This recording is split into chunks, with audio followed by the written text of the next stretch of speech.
السلام علیکم، کیسے ہو دوستو؟ امید ہے کہ آپ سب لوگ خیر خیریت سے ہوں گے۔ اللہ سب لوگ خوش رکھے۔ دوستو، یہ بات آپ سب کو پتہ ہے کہ کچھ وقت پہلے ہندوستان میں نپول شرما نے نبی کریم صلی اللہ علیہ وآلہ وسلم کی شان میں توہین کی اور حضرت عائشہ صدیقہ رضی اللہ تعالیٰ عنہ کے بارے میں نازیبہ الفاظ استعمال کیا۔ تو اس توہین کی پوری دنیا کے لوگوں نے شدید الفاظ میں مذمت کی، لیکن کچھ لوگوں نے نپول شرما کا ساتھ بھی دیا۔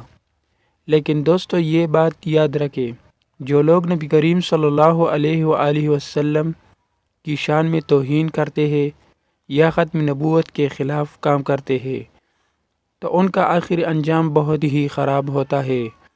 تو اس لیے ہمیشہ نبی کریم صلی اللہ علیہ وآلہ وسلم کے معاملے میں بہت خیال رکھیں۔ دوستو، مزید ایسی ویڈیوز کے لیے میری ویڈیو کو لائک اور چینل کو ضرور سبسکرائب کریں۔